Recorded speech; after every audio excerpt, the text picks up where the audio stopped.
乡亲朋友大家好，欢迎收看村民大会，我是吴思怡。也乡亲有看到顶岸顺风都是贵太偏的个房地田哦。房地其实伫屏东高速是产量一定大、韩国一定有名的作物。菜田呢又是伫水源水质保护区内，故所生产出来丰富的农作物，其实是当初消费者的欢迎。不过乡亲还有看到无？顶岸背后呢有贵太偏的用铁皮围成的素材，还有一间呢专门做陶器的农器公司，而落来也搭备起工厂。不过这样就引起嘅菜地乡亲的质疑。工厂呢，所有都是合法的厂师来做亚反批，未几件通过的。菜地乡亲行起少，会污染到菜地安装地位水源，故所就引起嘅相关的争议，韩国争议。今日嘅村民大会就有请嘅相关单位、韩国规范业者来到节目上，大家共下来讨论，也就听听镜头去到讨论的现场。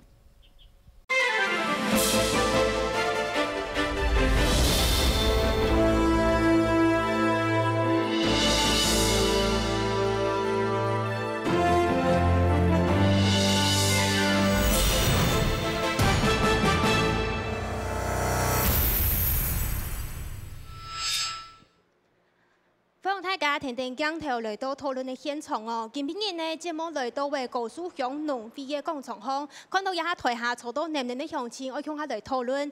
请先呢，我来收集今日的来宾 ，TV 要收集是屏东科技大学水土保持的教授徐宗礼徐教授。大家好。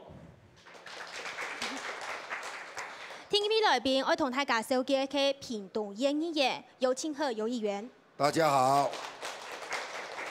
第三位来宾呢，是亚拜复兴农器公司的开发业者的代表，我们的黄敬辉黄先生。各位乡亲，大家好。还有今天共下来参加的乡亲朋友，大家好。今日呢，呢节目来到的高速亚大贝哦，是认真呢，亚一部的高速其实地方好没一点钱呐吼，认真呢啲。泰山村嘅搭配有一个农器工厂，我去嗰片来做开发。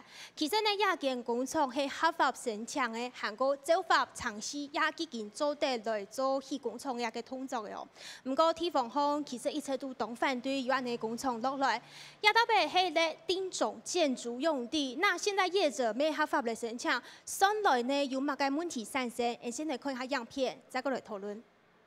我愛家鄉，拒絕。泰山村民記下擺抗議，反對開發業者愛啲高速設陶器工廠。加到當前也否反對縣政府那邊小營業費度。泰山的水價甲嘉義台南市區嘅相關，咱係33億。喺這個行政程序上，伊將依法申請，就講講會當高價評辦。伊咱來共款來客家就袂當講伊袂當先辦，如果伊若違規，伊若違法，當然即個咱就要採取。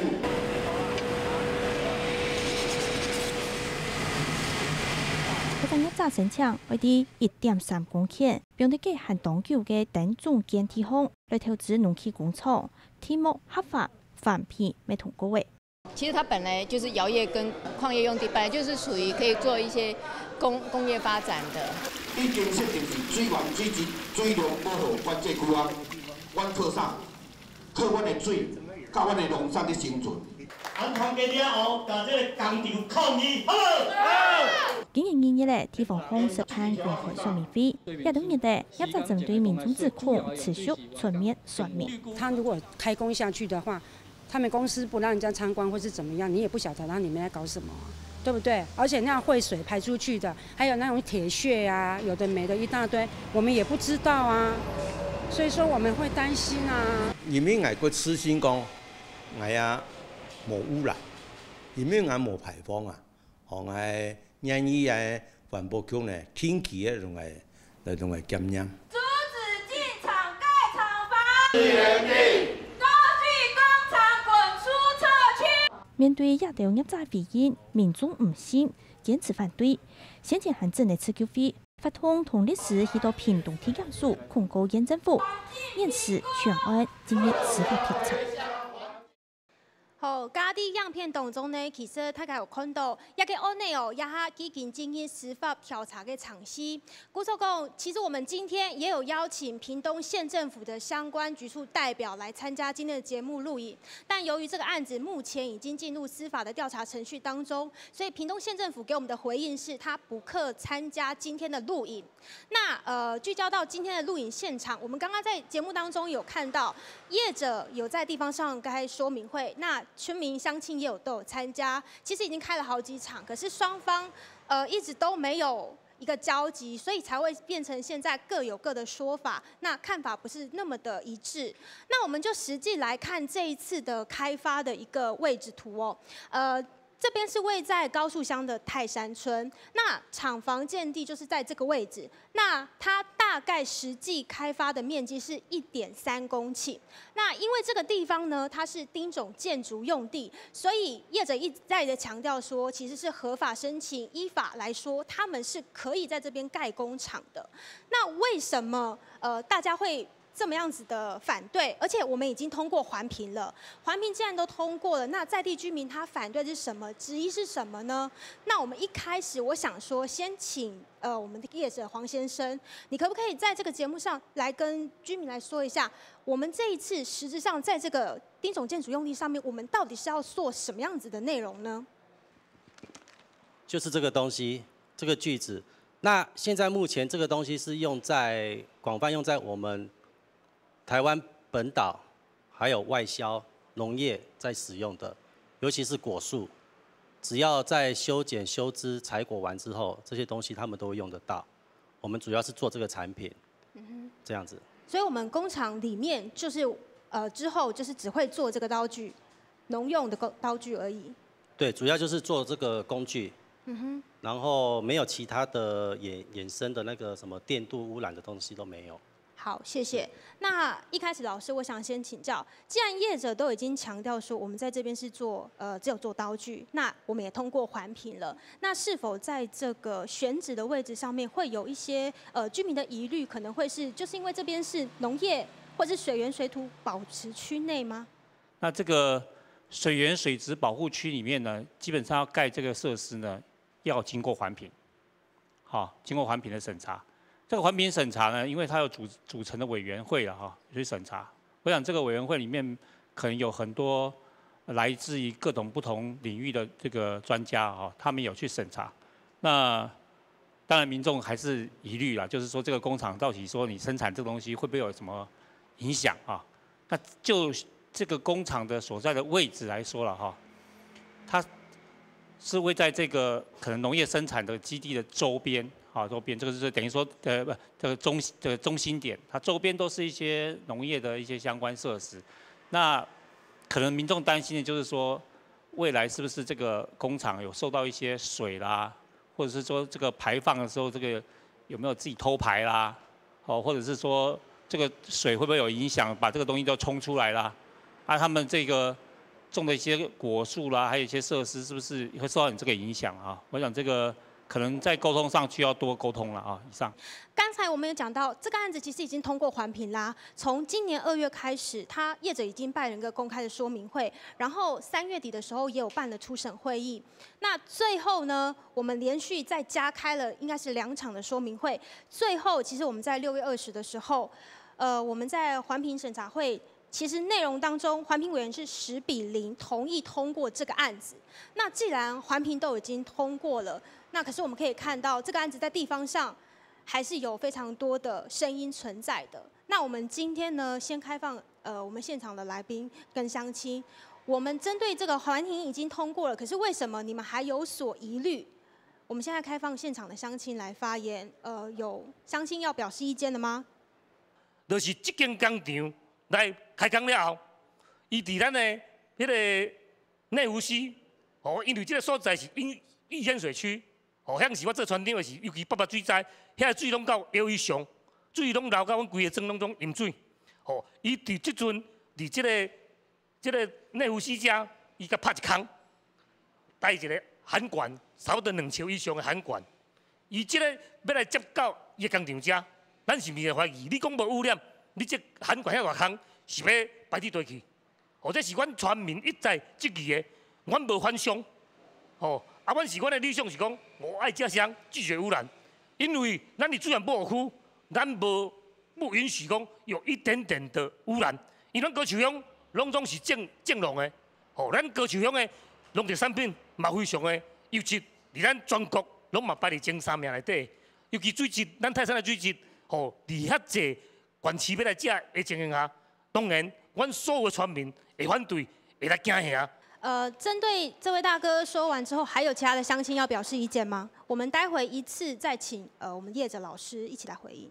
我想要再次请教黄先生，就是说，你们从在村里面办3次的公开说明会，包括2月20号，包括5月16号，还有8月23号3场的说明会，你们从头到尾都跟我们的乡亲保证说，你们的产品的制程没有电镀，没有酸洗，可是我们上你们的网站的行路上去把产品拉下来，你的产品一直就是很公开的跟大家说，我们的产品有铁氟龙表面处理，有硬铬，有电镀处理，这个东西不是我随便去栽赃造谣，这是从你们的产品上面弄出来的。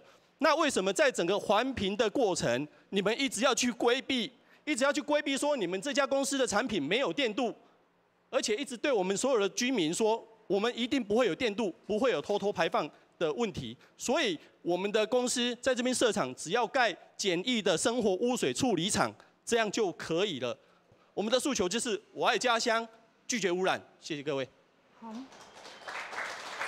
最后，我再开放针对这次的环评，其实程序都已经通过了。那还有人对这有所意见要提出的吗？我们屏东是个农业大县，但是呢，这几年来，我们屏东县的环保事件层出不穷，这是什么原因？是政府没有把关好吗？还是呢，官相护？我们今天泰山村这个问题呢，就是很让大家所质疑的，就是说官相护的问题。自救会目前是已经提出的行政诉讼，针对这个环评的程序有瑕疵的部分呢，我们就在法律上解。我觉得呢，在资源保护区、水源资源保护区来设立工厂，本身就是一个很大的矛盾，不合逻辑。所以呢，我建议说，政府呢应该要做好真正的把关，不是嘴巴说的依法行政。你的水资源法。依照水污源法来讲，我们的水土保护是很重要的，根本不能够有任何的污染。我们今天要抗拒的就是说，不可抗力之下的污染。就这样，谢谢。好，谢谢大姐。我这边再补充一下哦，其实现在这个福兴农具工厂它的这个环评案子，刚刚已经一再跟大家讲到，它6月20号就已经通过环评了，那它7月19号也已经公告哦，在6月20号的那个审查会议上面，其实环评委员的表决是10比0，都同意认为这个工厂在这边开发是没有污染之余，所以才通过的。那其实当中呢，环评委员也有曾经到我们业者的长制厂曾经去看过，也实际看过。那我们现在呢，先来看一下环保局针对这个事件的回应之后，我们再回来现场请教。自来水水源水质保护区跟饮用水水源水质保护区，饮用水水质保护区它的限制各方面会比较严格，但是不是说自来水水源水质保护区就限制比较就是很宽松，不是，是它的标准可能不太一样。那但是它会比一般的地区，它当然会严格一点。也所以说，比如说我们简单讲环评，在环评这样子的项目哈，这个开发案做是10公顷才要环评，有的是5公顷。在国家公园是1公顷以上才要环评，在这里它是2500公尺，也不2500平方公尺，也就是简单的讲，就是1/4公顷它就要做环评，而且它有一些表列的项目，就是说这些污染性的这个部分啊，它哪些不能做，而这个厂在申请的这个过程当中，它其实是没有正面表列的那些污染性的这个部分。好，我们刚刚那在影片上，其实看到我们屏东县环保局的鲁局长，他有在影片当中澄清，再次强调说，其实这个案子已经通过了环评的审查。那刚刚其实在地的乡亲也有提出质疑，针对环评也好，或者是选址的位置，还有厂商实际要操作的内容，都有提出质疑。那我想说，现在我们先来听听看有没有不同的意见，先来提出来，我们之后再一并请台上的来宾来回应好吗？请问有不同意见的乡亲想要表达意见的吗？村长是吗？拄讲美都也个复兴，或者工厂啦吼，马准算伫泰山啦吼，吼啊迄种个东西咧，俺哋唔係專業嘅啦，吼也是算有环评啦，有過，吼啊研究嘅環保局吼有通過，吼我都相信專業安尼啦，感謝大家，謝謝。我们来细看一下哦，其实高树它的位置大概是在这个地方。那其实我们从这张图上可以来看，我们根据水源水质保护区，它又分成了3种。那还有饮用水水源的水质水量保护区，还有自来水的水质水源水量保护区。那另外呢，还有地下水的补助地质敏感区。那其实说整个高树乡都是位在我们自来水的水源水质水量保护区内。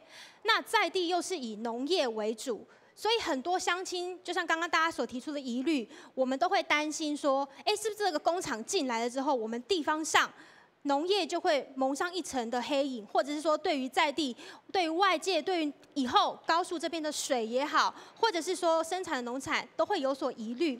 议员，我想请教一下，我们这一次在议会上面，也跟潘县长讲过好几次，咨询过很多次，县长的说法都是其实是依法行政嘛。那这个案子当中，你们在咨询议会上有不同的意见跟想法吗？民国76年，伫高树乡划做水源水质水量保护管制区，就开始立木后，就是百姓袂当饲猪啊，所有的污染性的工课拢总伫遐压缩无了后，互高树乡今仔日什么地位？互高树乡今仔日《远见》杂志评定饮用水跟居住全国第2名乡镇，我们是这样在守护家园，好。那么刚才谭督前跟我讲，伊个环评过，既然为这水源水质水量保护管制区，而且伫迄个所在福兴农区的隔壁，阁有一个即摆自来水的出水口，供应目前就供应6个村庄的假水，泰山、南华、公福、马儿、口社，还有一个叫安坡。简单来讲，政府如个一个连连的政府，进步有为的政府，他要透过非常仔细而且严苛的环评。我要甲所有客家电视台的乡亲报告，如果没有齐柏林事件，敢有迄个花莲迄个亚泥事件，那个全部都是全国最大的精英呢。我讲哦，故事哦越变要越明。我们这一次的环评虽然通过了，但是它的过程相当的粗糙，包括在初审的时候只邀请一个人参加，叫做高树乡公所的技师，然后他的开挖说明会，全泰山村哦，莫讲其他公福、马儿、广福哦，泰山村人去几个？2700几个去几个？去11个。那就是2700多人都默许哦。那么我们的政府知道这是水源水质水量保护管制区，知影这个所在是远见杂志评定为第2名居住假水的好所在，为什么不要进入2阶的环评？黄先生，他们一直质疑说你的制程，你不是说只有做这个刀子吗？那他们质疑说，那这个刀柄、螺丝帽或者这些，你都是在未来都是会在这边来做制造吗？可以先回应一下他们的疑虑吗？这个锯片是我们生产的，它是高碳钢。那至于其他的，像这个铁件、塑胶件，这些塑胶袋，全部都是由外面的协力厂。在哪边？在屏东吗？有高雄、屏东、台中。那这些协力厂都是由我们设计。他照我们的要求，然后尺寸做好给我们。因为我讲一个道理给你们听哈，一个射出厂，一台设备，好几千万，他做一个东西，他必须开一副模具，所投入的成本不值得我们去做这个东西。我们还是把我们的专业放在锯片生产上面。那居民在讨论说，包含我们的螺丝，我们可能会打螺丝，会做螺丝。有风马车就是拍螺丝的机台，几分钟差不多要60支，上少。你看那1小时的产量有多少？我有可能买一台机器，它还要从前面的拔丝过程到后面的热处理，一直上机器打螺丝、搓牙，整个流程下来，这一条线的设备最少要1个亿。我有可能去做一个没有对我来讲做2、3个小时就达到数量的东西，我去花这么多钱做的东西，其实在外面买更便宜。好，再3电镀，我们电镀厂都在中部，一个在台中，一个在乌日那边，这2个厂都是合法立案的。我们厂内绝对没有做电镀，现在没有，以后也不会有。所以这些部分这个问题，请各位居民放心。所以厂内的东西制成完全是没有排放的，完全没有排放废水。好，谢谢。那我这边再补充一下，其实依据他们的申请书上面说，其实这间公司在这边做的是金属手工具的制造业。那因为这边是丁种建筑用地的容许项目，那它非表列的污染性工厂，也非属自来水法第11条禁止或限制的行为，所以刚刚来说环评才会通过。那我想请教老师，我们最后来补充一下，其实刚刚业者也说他们不会在这边做这些事情，那环评也通过了，那为什么还有这么多的疑虑产生？在这个过程，我觉得刚刚听议员还有民众在提的过程，我觉得你们在做沟通的时候好像欠缺了一些，比如说刚刚议员有提说，泰山在地的民众可能还不是很了解所以会造成这么大的误解。那你要让人家知道你到底在做什么，还有就是说他们到底看过你们的工厂没有？都没有看过你们工厂整个制程，那你们就反正我只要是合法申请，按法规我可以过，那我就提了。然后呢，我有召开说明会，这样可能旁边是邻居了应该要多沟通啦。应该要多沟通，那否则所有人都觉得怪怪的另外就是说，很多国内的工厂事实上这样说是我不排放，但是呢，到时候怎么做呢？人家也担心所以我就觉得这个要有一个，这个除了环保局大家可能也许像议员刚才讲，环保局这样做他也不是很满意那可能民众可能也有一些意见。其实应该要有一些第3公证单位经常去帮你做监督了这个公证单位呢，可能也许是环团，也许是其他的。他们讲话又稍微比较公正一点，比较不会那个偏哪一边这样子讲我觉得应该要找这样的东西去看。那这样让另外你的工厂也必须要不要封起来嘛？而且封起来，人家就觉得说你不在里面偷搞什么东西应该 open 嘛 ，open 让大家刚才去看嘛，对不对？就觉得说好像那个越透明让人家好像人家在做生意煮面一样。你看为什么要搞得很透明？知道说他不是搞东搞西的，加东加西的，我想这个生产东西是应该要鼓励的是没错了在地方你又说有提供什么就业机会干什么，这个当然都是鼓励的。就是说，确实它的模具呢是不可能在那边全部生产。我先说实话，那些组件是不可能全部在那边生产的你就要让人家看清楚，因为现在就是那几次的沟通会议，这样看起来好像沟通的不是很好，感觉以上。好。刚刚老师有提到说，其实一再的沟通，是需要让双方可以建立互相信任的机制。那其实大家会这么担心，就是其实民国76年的时候，其实高树乡都列为了水质保护区。那我们在民国80几年之后，就陆续宣导大家要离牧。民国90年之后，其实在地都是不能养猪的。那其实在这之前，养猪业、畜牧业在这边其实是很重要农民的一个经济来源。那现在大家可能就会想说，你不让我养猪，可是你却可以盖工厂，那是不是因为这样子而引起大家的对立？那我们就实际先来听一下，环保局他们针对这样的事件，我们列为水源水质保护区，可是这个案子他是怎么回应的？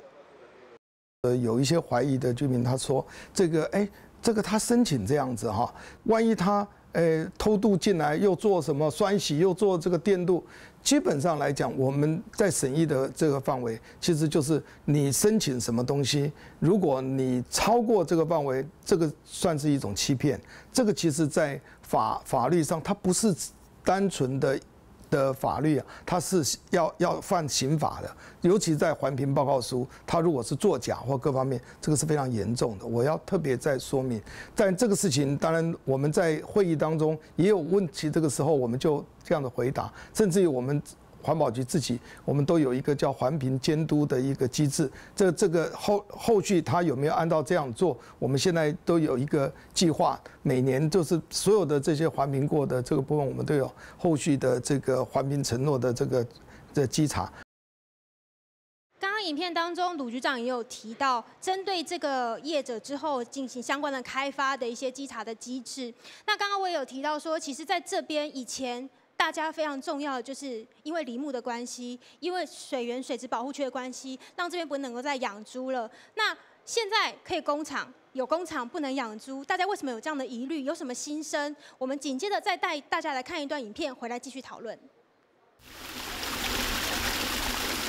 宜兰县高树乡泰山村的山泉水当有名，那么好喝、那么好吃的水来这边污染了，看看谁不会伤心。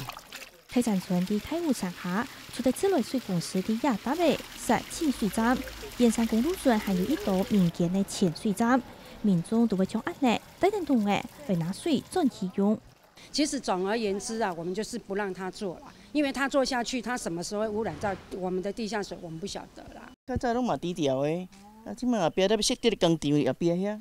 有的民众爱问，既然是水源水质保护区，连续作为就做唔得嘞，用做的是工厂咯。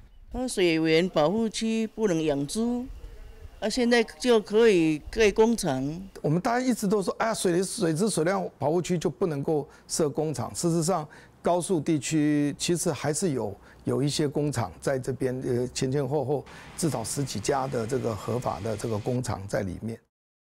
民众受骗呢，开发行为为污染到家园环境。那假如说一个建设到这里，带给地方的污染，后续给地方个人消费者的疑虑，那我想，他们讲说各单位讲说，假如说污染发生，我们一定会把关。那我想太慢了。在我们的水源保护区的农业用地里面，窝藏了一块丁种建筑用地，跟我们实际的水源保护地的农业用地真的是一个很大的冲击。然后呢，经济发展，我们这里是要农业发展，而不是要工业发展。这段时间的引起很高度的反思，所以问题正是真实的高速加持咯。因为农业让高树这个水源水质保护区有着非常好的农产品，大家说这边是凤梨桑韩沟富味种。其实现在根据我们公告修正的高屏溪自来水水质水量保护区，依据自来水法第11条，我们这边非属于这个地方，其实污染性工厂在这边不可以有。但是像农具工厂这边，我们刚才讲的环评已经通过啦，就代表它并不属于这样子的污染性工厂，所以它是可以在这边设厂，环评也才会通过。那地方居民就一再的强调说，其实我们在这边有6个取水井，是民间的取水站，在这边载的水可能到高雄或到哪里去卖，打的就是我们泰山村这个村出产的水。所以让大家喝了这边的水安心，因为这边的水是有品质保证的。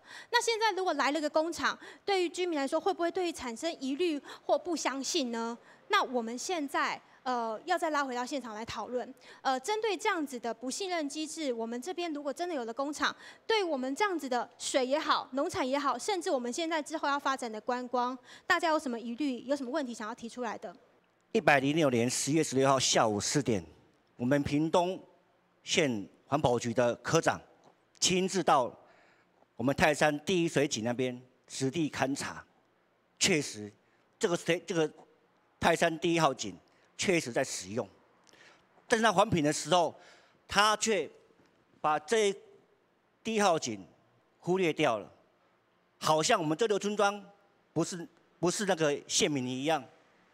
照理说，必须要实地的去了解实际状况为依据，不是只是参考经济部所下的范围而已。这是我们所顾虑的。现场也有很多三地门乡口社的村长也来了，这都是现在我们目前所担忧的事情。那么刚才厂商也讲了，他们制程，他们无排放，各位看一下图哈，他们的预定地的两边就是内湖溪跟安坡溪，很不幸的，那2条溪也是我们村庄每逢大雨必淹的那2条溪在作怪。为什么会作怪？那2条溪弯弯曲曲的，很多攻击坡，尤其福兴预定地在那汇集处那边盖在那边，那是很危险的事情。88风灾的时候，我们面临很大的灾害，那边是第1重灾区。那这个场址，请我们的县政府相关单位一定要列入考虑，不是说他说无排放就无排放，大自然力量是我们无法去衡量的。以上。好，谢谢，请坐。还有乡亲要表示意见吗？好，我们先开放这位好不好？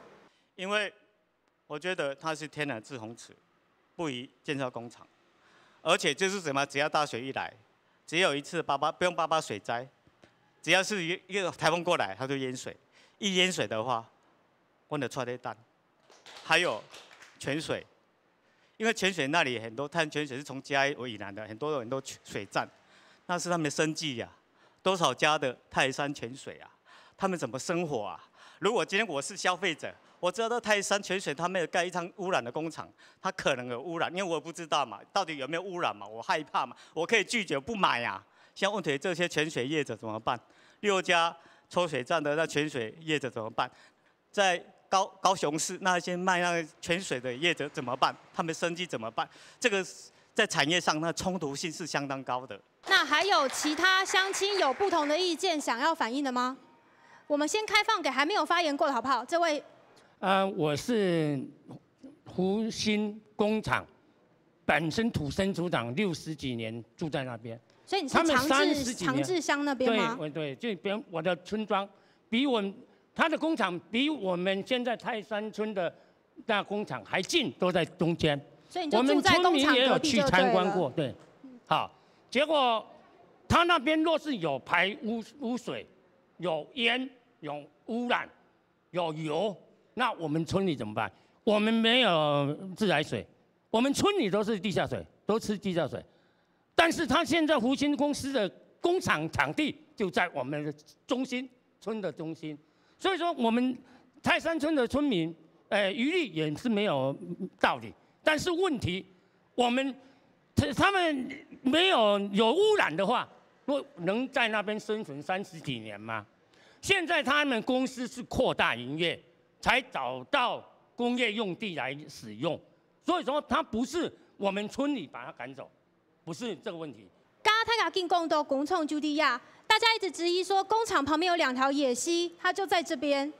那也就是因为要建工厂的2条河巴的洞哦，然后呢，我们可以看到这个河道其实是有点弯曲的。那所以刚刚大家就质疑说，如果下大雨，大水一淹过来，其实这边是非常容易淹水的地方，那过去已经有非常多的淹水的经验了，所以这是大家质疑的地方。那另外呢，还有大家所说到的，其实距离之后要盖工厂这边大概是400多公尺，这里就有一个是取水站，那这个水是供应，刚刚大家有讲到，泰山，还有就是在高速这边3个村，还有三地门3村，总共是6个村的居民的饮用水，所以大家会一直质疑说，那如果我工厂盖下去之后，一下大雨一淹水，或者是说，它水不小心流出来了，那我这个取水口要提供那么多的民生用水、饮用水，那是不是有安全的疑虑？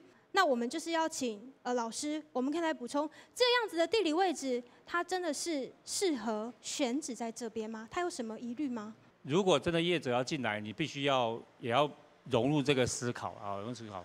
如果那个地下水确实有任何的这个跑出来，就你那个污染有些跑出来哈，大家去想想看，那个地下水层里面有一点点油污，油污是会扩散的啊，那个就人家所有抽的人全部都会叫啊，都会叫，那个你水就是不知道多少年都卖不出去，我先说实话，所以绝对不能有污染。那为了绝对不能有任何污染，现在看到那个是水井的高度，不是地层高度哈。水井的高度跟地层高度还是有差别，基本上那边的地还是有比较高一点，不是这样，所以水是不是这样流的了哈？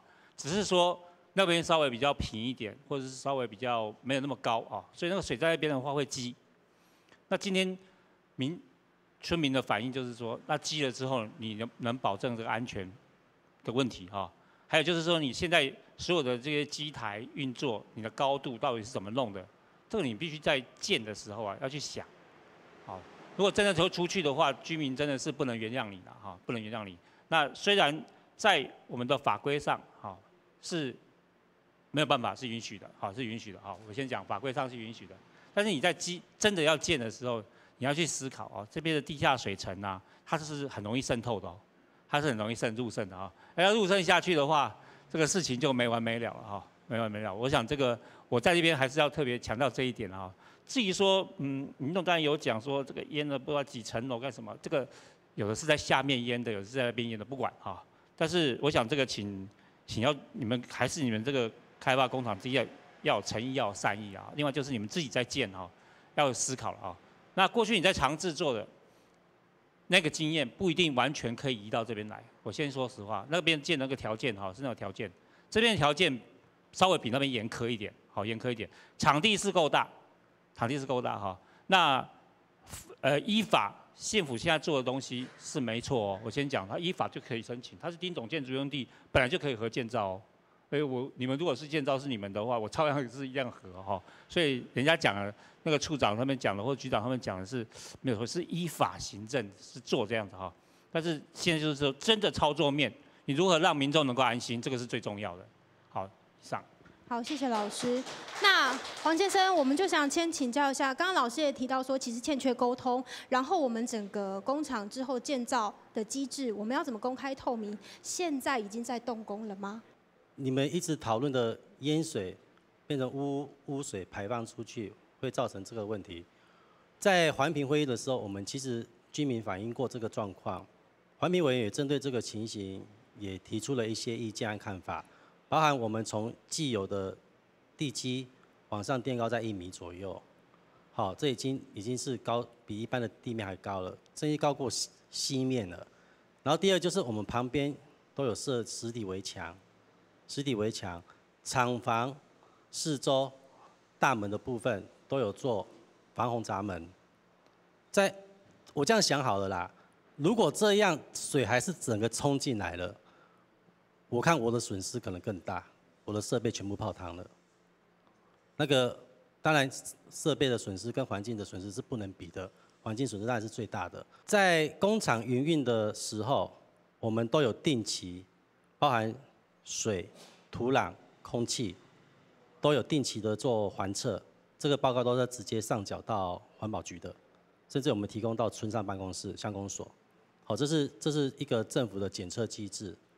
第二个，你说工厂开放参观，这个问题我认为是可行，就是说，并不是说随时就去人家工厂参观。我想没有一个人能接受，你想来就来。我觉得随时的监督，包含环保局或者是村长，或者是乡公所的代表这些，他们聚集一个时间还是怎么样，通知我们。可以开放村民也一起参与。可以，我们如果新厂营运的时候，我们开放你们村民来看，甚至于来给我们指教。那刚刚黄先生一直有提到说，之后的一个后续的机制会怎么样进行？那因为这个点刚刚也有大哥提到，他的凤梨田就在这边。那泰山村的村民一再强调，我们就是以农为我们的经济来源，农业就是我最大最好的一个经济发展的一个主力。那我们就来看看地方上他们的农业经济实力在哪里。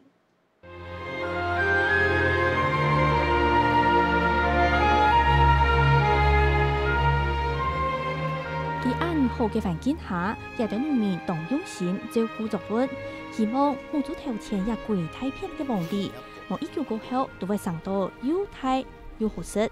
我葉片靠大嶼山，葉片水源保護區，種出嘅農地會較個甜，較個好食。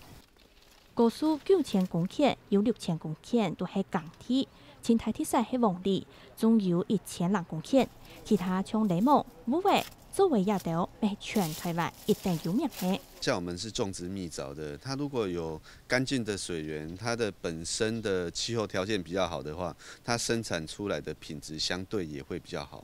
台中大甲以前还没有种，就是我们高速这边开始先种，因为大甲那边运输方便嘛，用我们高速的鱼头去冲那个大甲的鱼头，还有甲仙那个蛙，也大部分都是用我们高速的芋头。高速的芋头，因为过年前后左右，它那个品质特别好，又香又 Q。泰山村有咸咸的2730人，旧上都是港中人。我们高速这个地方是水质水量保护区啦，当时候呢，政府在76年就定为保护区，当然对高速来讲的发展是有一个很大的限制。虽然保护区度嘅有条产业发展建设都会受到当地限制。以我个人的观点，我们现在水资源保护区农特产这么多，有一个消费者信赖的一个品牌，就是真正的水资源保护区，这么干净的地方。那假如说一个建设，我们最希望这个观光的建设，客户消费者来到高速，他会把高速好的东西带回去，这就是经济跟农特产的一个并进的地方。表示本年8月虽然保护期，有的人认为也对农业田嘅使用者来讲，无天窗会去发展嘅新基地。一直想说，县政府既然要把185当成一个观光路线来发展，在茂林跟那个三地门的中间，我开放了自己的地方，交由我儿子他在正郡他来经营这个日出市集，比较手制或是有机的，小农的这一些作物啦，或是这些作品。来到这个地方来看。各界希望發展農業特色，結合文化同產業，地方方嘅經濟會更加發展。人家样片都可看到哦，泰山村高速亚大北嘅农产品一等丰富。对亚种土烘带熊景先有看到，其实在我们高速这边物产真的是非常的丰富。我们的凤梨种植面积就有700公顷，那香蕉啊，还有柠檬，还有刚刚一直讲到的泰山村非常有名的芋头屋，它其实在我们的高速这边都是一个经济的主要的来源。也就是这样子，这边种了这么多优质的农产品，让大家会有所疑虑。这个问题点，我们就回到我们来看一下，其实目前在台湾是不是有很多的闲置的工业区，还是说找不到用地，所以只好一直有农地非农用的情况来产生？我想先请教教授的是，我们屏东目前在工业区闲置用地还很多吗？那为什么这一次业者非得选到这边来？他没有别的选择吗？最主要是工业区的用地的都已经开发差不多之后呢，然后土地因为有些工厂考虑这个价格哈，还有这个使用的这个投资成本的问题啊，那会选择找农地啊，比较好解决啊。那另外就是工业区啊，有很多这个管理的这个规则比较多了啊。我想这个到农地去的话，基本上就靠自己工厂本身自己看你怎么尽责了哈。排出的排污来讲的话，直接进到灌溉渠道或者进到外面的排水，可能就进去啊。那所以这个问题就一直在政府哈，中央政府包括地方政府一直对这个事情开始在讨论了啊。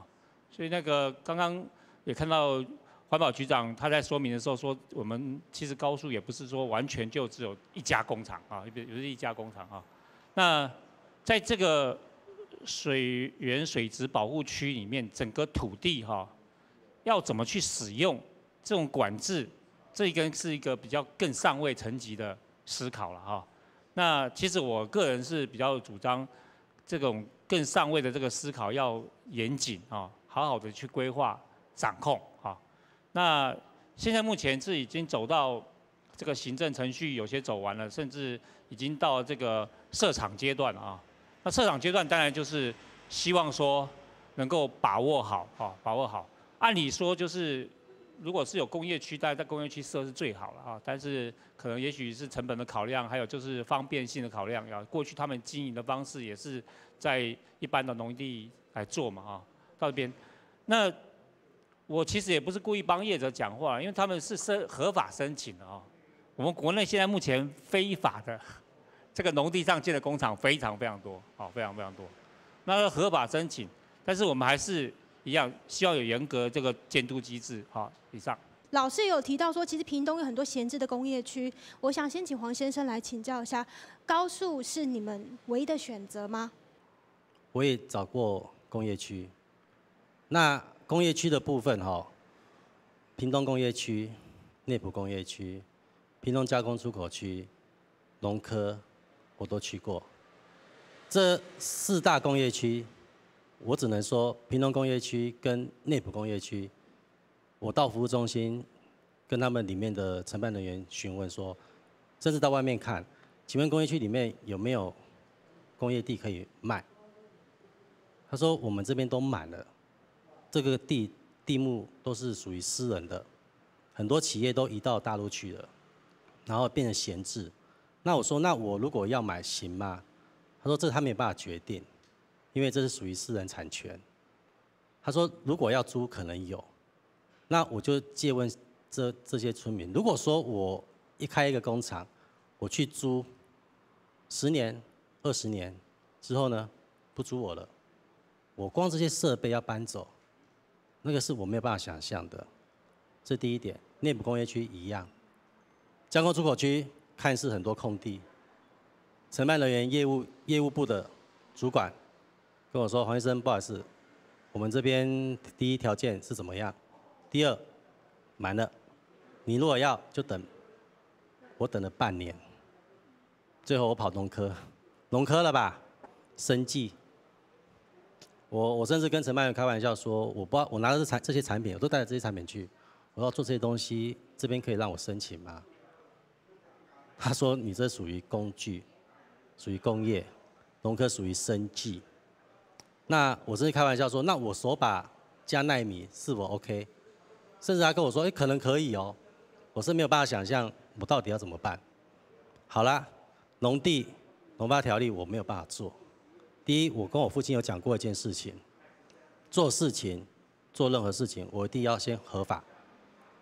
不合法，我绝对不做。长治农地也很多，为什么不在长治买农地？盖工厂，为什么一定要执意选择地目是合宜的、合法的？我甚至这块地要买之前，我也跑县政府去询问过，我带着这些产品，我的产业别在这个地目上，我能不能申请新建工厂？县政府跟我说可以，因为他翻了所有的资料，到最后表列项目，具类加工生产可行，我才决定在这边投下去的。那我们现在开放现场，最后一次开放，如果大家有针对意见想要表达的，不论是刚刚所提到的什么内容，都可以表示意见。我们先开放，还没有发言过的好不好？这位先生，你先发言。这个所在就是淹水的地区，阮840的时候，淹甲规半楼啊悬，请问你还袂甲回答的？复兴公司如果天灾地变，或是遐水从恁的工厂淹落来，遐铁砂油啊要安怎？大哥，我们这等一下一次再回应，因为现场还有很多乡亲想要表示意见，我们再开放现场好不好？还有谁没有发言过也想要表示意见的？福清农具其实在长治乡，它在敦亲睦邻啊，或是在经营的方面，其实它在我们那边是一个很优良的厂商，也可以说是我们的长治之光啦。我相信他也很无奈，他面对产业跟环保，其实他这样，他刚才我相信他的心情也是错综复杂。当然，各位所有的担心，我相信也是业者的担心，他一定会尽全力把它做好。再开放，还有乡亲要表示意见的吗？在泰山芋头完全要用水来种植，这个水源如果不干净、不安全的话，叫我们怎么去种？哦，这个是第一个问题。然后再来，我举一个比较大的例子，前那个宜兰县长陈定南先生，他用了生命去抵抗六轻在宜兰设厂，六轻给他的答复是怎么样？我100%绝对不会污染。结果现在怎么样？宜兰人现在在高兴，卖鸟的人怎么样？水深火热之中，生死不明。我请问，工厂就回归工厂，不要在农地周边都是农地上盖了一个工厂，不管你的污染到底怎么样程度，我们都不希望。谢谢大哥。好，我们再开放，还有意见想要表达的乡亲。这个地方是属于水资源保护区，是地下水补助灌溉的敏感地区。为什么我们屏东县政府城乡处不要求环保局先授环评，直接就发给他建造？为什么？桃园县现在有一个最新的案例，有一个一样在水资源保护区，一样是丁种工业用地，它的环评历时3年，在今年核发了，它准许了发照了。为什么它的环评要做到3年？可见桃园县政府他对这个事情有非常严格的在把关，要求业者一定做到滴水不漏。那我们屏东县政府呢？你要我们居民要怎么相信你？你说要沟通，可是，在说明会的时候，2月20号第一次办理说明会的时候，我们的村的公布栏没有你们要来办说明会的这个公告，没有宣传车到处宣传，我们村民完全不知道，只有少数几个人跟我们村长这些人一起去参加，我们2700多人，只有少数10几20个人代表，这个合法性，这个够吗？我们当然要为我们的这个生存的环境来据理力争啊！好，这是以上我要报告的，谢谢。谢谢。我想现在先来综合一下现场大家的意见，大家还是把矛头指向说，我们这个地方是水质水源保护区，是非常珍贵的水源用地，我们不容许有任何的厂商进驻来开发。但是在地居民也一再强调，我们是不反商的啊，我们不反对有开发业者进来，但是我们希望我们是农业。观光来带动我们在地的发展。那刚刚也有乡亲提到了在长治的例子，也说了业者在长治其实有30多年在那边设厂，那与在地的关系也非常的良好。为什么到了高速这边就产生了这样子的冲突性呢？老师，最后想请教，综合了刚刚那么多的乡亲的说法，其实大家对于业者的说法还是有所疑虑，是不是过去我们有太多的例子，产生了所以现在大家其实普遍这样的公信力、信心已经不存在了，即便政府说我们有稽查机制。过去的环保案例里面啊，有很多这个实在是一些工业工厂他们做的实在是不合理的啊。然后另外就是，如果环保局回答是说有灾害之后，或者是有污染之后，我再去稽查，这也不合理啊哈。我刚刚特别强调，天灾地变有人问，那你的应变计划里面确实是有，但是问题是说你要怎么去让更保守看待，怎么去做，这你要好好去思考啊。针对我们泰山这种一个水质保护区，啊，那工厂这边的话，应该要这个部分的承诺应该也要出来了，哈，要友善的承诺应该出来，让这个所谓的随时的稽查、第三公正的稽查能够让它成型，然后同时公告出去。这个东西出来的东西，直接资料要直接给村子里面，不是它不是面对你，而是面对村子的这东西啊。以上。好，谢谢老师。最后的时间，黄先生，我想请你总结一下，针对居民这么多的质疑，你能够提出一个让他们安心的说法吗？我刚才一直强调，我也是喝泰山水。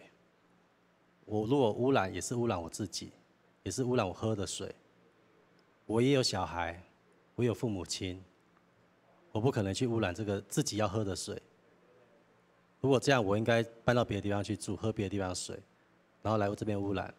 结果不是啊，逻辑性很明显的。所以我也请各位村民大家放心，我们一定会做好每一个环节的事情，包含老师所给我们的指导，这我们会列入考虑这样子。好，谢谢。对规今天的讨论来看吼，其实刚先生一直有讲到，迄顺丰的交通可能一开始就无做好。其实亚地当道的素材都有按呢，农体唔免农用，无就会讲有当道的开发商，我来到的素材好点，你们就来到鸦片，造成地方方唔对叫我做乜嘅，故说太家要强啊，强嘅记住起来发通，我用来了解讲，其实上来你都要做乜嘅。其实像按呢个情形，你告诉呀。不是个案，你全台湾各地相信要有，陆小小一道素材没要有发生。前面还有来想，对于呢素材的发展，我对观光，我对农业，马街将会对菜地今后的发展、对亚白的讨论，带带乡亲向下来讨论、向下来思考。以上就是今天的节目，下个礼拜每场准时收看。